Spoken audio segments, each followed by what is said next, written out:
जिन्हें doctor APJ Abdul Kalam के नाम से जाना जाता है, भारत के पूर्व राष्ट्रपति, प्रसिद्ध वैज्ञानिक और अभियंता के रूप में विख्यात हैं। इनका राष्ट्रपति कार्यकाल 25 जुलाई 2002 से 25 जुलाई 2007 तक रहा। इन्हें मिसाइल मैन के नाम से भी जाना जाता है। यह एक गैर राजनीतिक व्यक्ति रहे हैं। विज्ञान की दुनिया में चमत्कारिक प्रदर्शन के कारण ही राष्ट्रपति भवन के द्वार इनके लिए स्वतः खुल गए। जो व्यक्ति किसी क्षेत्र विशेष में सर्वश्रेष्ठ प्रदर्शन करता है, उसके लिए सब सहज हो जाता है और कुछ भी दुर्लभ नहीं रहता। अब्दुल कलाम इस उद्धरण का प्रतिनिधित्व करते नजर आते हैं। इन्होंने विवाह नहीं किया है। इनकी जीवन गाथा किसी रोचक उपन्यास के नायक की कहानी से कम नहीं है। चमत्कारिक प्रतिभा के धनी अब्दुल कलाम का व्यक्तित्व इतना उन्नत है कि वह सभी धर्मीय, जाति एवं संप्रदायों के व्यक्ति नजर आते हैं। यह एक ऐसे स्वीकार्य भारतीय हैं जो सभी के लिए एक महान आदर्श बन चुके हैं। विज्ञान की दुनिया से देश का प्रथम नागरिक बनना कपोल कल्पना मात्र नहीं है, क्योंकि यह एक जीवित प्रणेता की सत्य कथा है। अब्दुल कलाम का पूरा नाम डॉक्टर अबुल पाकिर जैनुल्लाब्दीन अब्दुल कलाम है। इनका जन्म 15 अक्टूबर 1931 को रामेश्वरम, तमिलनाडु में हुआ। द्वीप जैसा छोटा सा शहर प्राकृतिक छटा से भरपूर था। शायद इसीलिए अब्दुल कलाम जी का प्रकृति से बहुत जुड़ाव रहा है। रामेश्वरम का प्राकृतिक सौंदर्य समुद्र की निकटता के कारण सदैव बहुत दर्शनीय रहा है।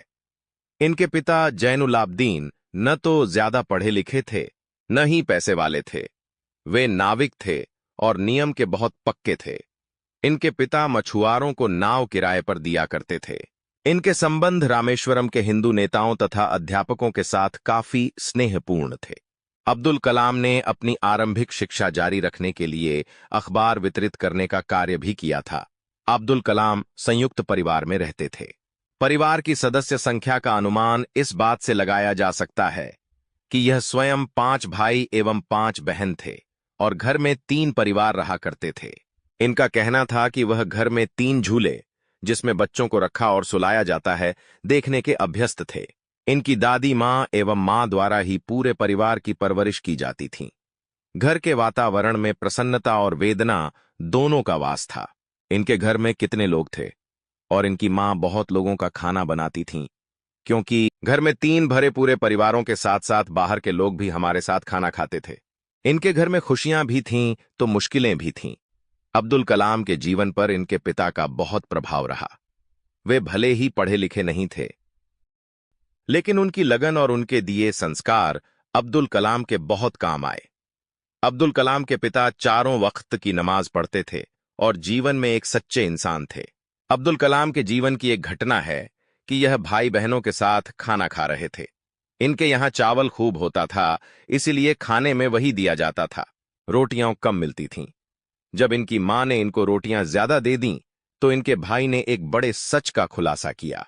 इनके भाई ने अलग ले जाकर इनसे कहा कि मां के लिए एक भी रोटी नहीं बची और तुम्हें उन्होंने ज्यादा रोटियां दे दी। वह बहुत कठिन समय था और उनके भाई चाहते थे कि अब्दुल कलाम जिम्मेदारी का व्यवहार करें। तब यह अपने जज्बातों पर काबू नहीं पा सके और दौड़कर मां के गले से जा लगे। उन दिनों कलाम कक्षा 5 के विद्यार्थी थे। इन्हें परिवार में सबसे अधिक स्नेह प्राप्त हुआ, क्योंकि यह परिवार में सबसे छोटे थे। तब घरों में विद्युत नहीं थी और केरोसिन तेल के दीपक जला करते थे, जिनका समय रात्रि 7 से 9 तक नियत था। लेकिन यह अपनी माता के अतिरिक्त स्नेह के कारण पढ़ाई करने हेतु रात के 11 बजे तक दीपक का उपयोग करते थे। अब्दुल कलाम के जीवन में इनकी माता का बहुत महत्वपूर्ण स्थान रहा है। इनकी माता वह प्रेम, दया और स्नेह की प्रतिमूर्ति थीं। उनका स्वभाव बेहद शालीन था। इनकी माता 5 समय की नमाज अदा करती थीं। जब इन्हें नमाज करते हुए अब्दुल कलाम देखते थे तो इन्हें रूहानी सुकून और प्रेरणा प्राप्त होती थी। जिस घर अब्दुल कलाम का जन्म हुआ वह आज भी रामेश्वरम में मस्जिद मार्ग पर स्थित है। इसके साथ ही इनके भाई की कलाकृतियों की दुकान भी संलग्न है। यहां पर्यटक इसी कारण खिंचे चले आते हैं। 33 वर्ष की उम्र में डॉक्टर अब्दुल कलाम ने जल की भयानक विनाश लीला देखी और जल की शक्ति का वास्तविक अनुमान लगाया। चक्रवाती तूफान में पायबंद पुल और यात्रियों से भरी एक रेलगाड़ी के साथ साथ अब्दुल कलाम का पुश्तैनी गांव धनुषकोडी भी बह गया था। जब यह मात्र 19 वर्ष के थे तब द्वितीय विश्व युद्ध की विभीषिका को भी महसूस किया। युद्ध का दावानल रामेश्वरम के द्वार तक पहुंचा था। इन परिस्थितियों में भोजन सहित सभी आवश्यक वस्तुओं का अभाव हो गया था। अब्दुल कलाम जब 8-9 साल के थे, तब से सुबह 4 बजे उठते थे और स्नान करने के बाद गणित के अध्यापक स्वामियर के पास गणित पढ़ने चले जाते थे। स्वामियर की यह विशेषता थी कि जो विद्यार्थी स्नान करके नहीं आता था, वह उसे नहीं पढ़ाते थे। स्वामियर एक अनोखे अध्यापक थे और 5 विद्यार्थियों को प्रतिवर्ष निःशुल्क ट्यूशन पढ़ाते थे। इनकी माता इन्हें उठाकर स्नान कराती थीं और नाश्ता करवाकर ट्यूशन पढ़ने भेज देती थीं। अब्दुल कलाम ट्यूशन पढ़कर 5:30 बजे वापस आते थे। उसके बाद अपने पिता के साथ नमाज पढ़ते थे। फिर कुरान शरीफ का अध्ययन करने के लिए वह अरेशिक स्कूल मदरसा चले जाते थे। इसके पश्चात अब्दुल कलाम रामेश्वरम के रेलवे स्टेशन और बस अड्डे पर जाकर समाचार पत्र एकत्र करते थे। इस प्रकार इन्हें 3 किलोमीटर जाना पड़ता था। उन दिनों धनुषकोडी से मेल ट्रेन गुजरती थी, लेकिन वहां उसका ठहराव नहीं होता था। चलती ट्रेन से ही अखबार के बंडल रेलवे स्टेशन पर फेंक दिए जाते थे। अब्दुल कलाम अखबार लेने के बाद रामेश्वरम शहर की सड़कों पर दौड़ दौड़कर सबसे पहले उसका वितरण करते थे। अब्दुल कलाम अपने भाइयों में छोटे थे, दूसरे घर के लिए थोड़ी कमाई भी कर लेता थे, इसलिए इनकी मां का प्यार इन पर कुछ ज्यादा ही था। अब्दुल कलाम अखबार वितरण का कार्य करके प्रतिदिन प्रातः 8 बजे घर लौट आते थे। इनकी माता अन्य बच्चों की तुलना में इन्हें अच्छा नाश्ता देती थीं, क्योंकि यह पढ़ाई और धनार्जन दोनों कार्य कर रहे थे। शाम को स्कूल से लौटने के बाद यह पुण्य रामेश्वरम जाते थे ताकि ग्राहकों से बकाया पैसा प्राप्त कर सकें।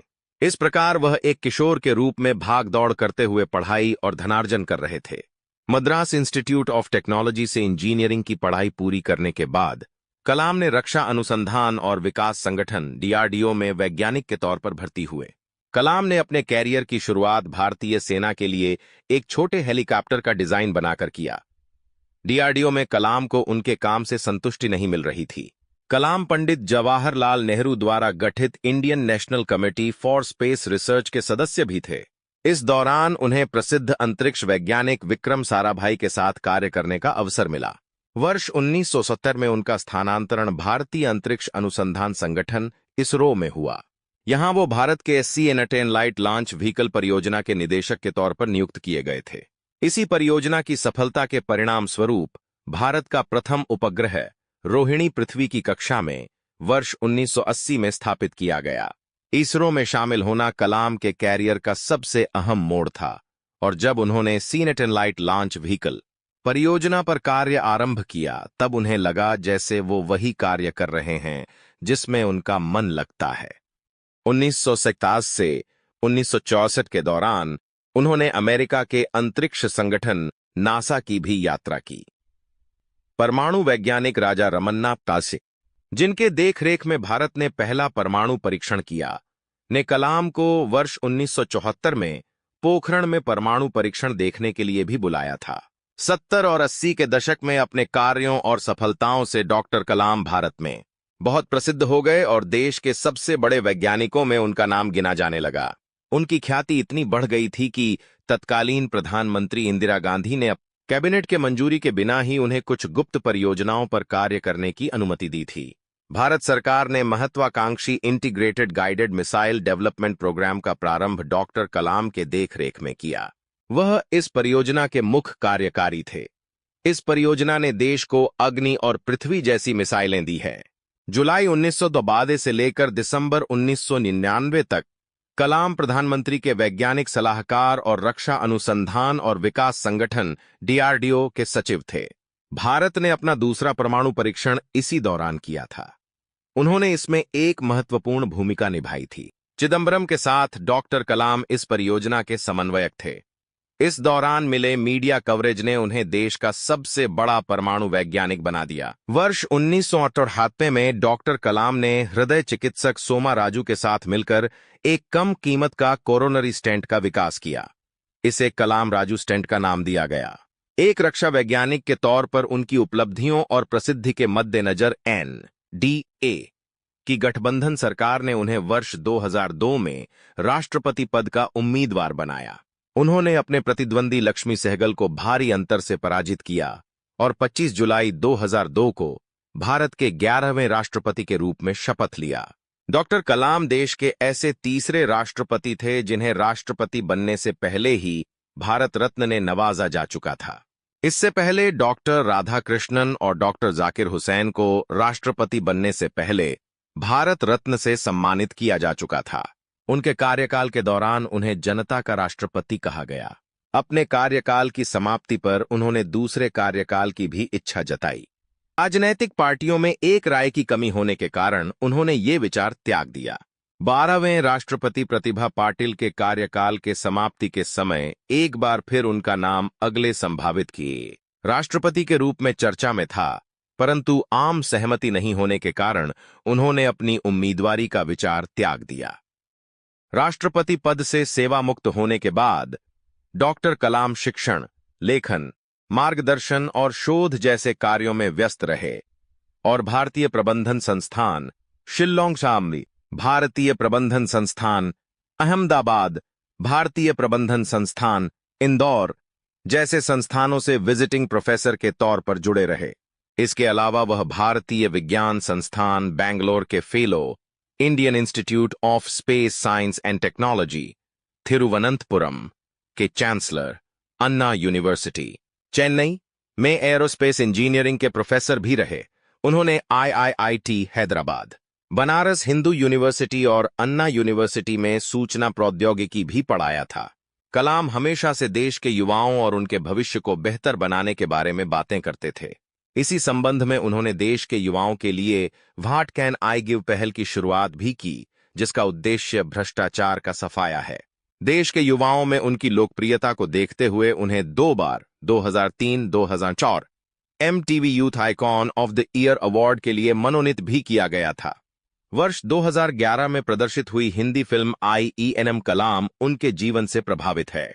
शिक्षण के अलावा डॉक्टर कलाम ने कई पुस्तकें भी लिखी, जिनमें प्रमुख हैं India 2020, a vision for the new millennium, wings on a fire, an autobiography, ignited minds, unleashing the power with in India, mission India, indomitable spirit आदि। देश और समाज के लिए किए गए उनके कार्यों के लिए डॉक्टर कलाम को अनेकों पुरस्कारों से सम्मानित किया गया। लगभग 40 विश्वविद्यालयों ने उन्हें मानद डॉक्टरेट की उपाधि दी और भारत सरकार ने उन्हें पद्म भूषण, पद्म विभूषण और भारत के सबसे बड़े नागरिक सम्मान भारत रत्न से अलंकृत किया।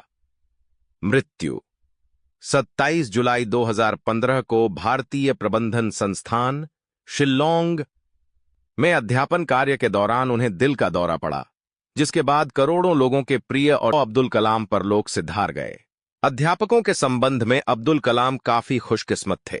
इन्हें शिक्षण काल में सदैव 2-1 अध्यापक ऐसे प्राप्त हुए जो योग्य थे और उनकी कृपा भी इन पर रही। यह समय 1936 से 1957 के मध्य का था। ऐसे में इन्हें अनुभव हुआ कि वह अपने अध्यापकों द्वारा आगे बढ़ रहे हैं।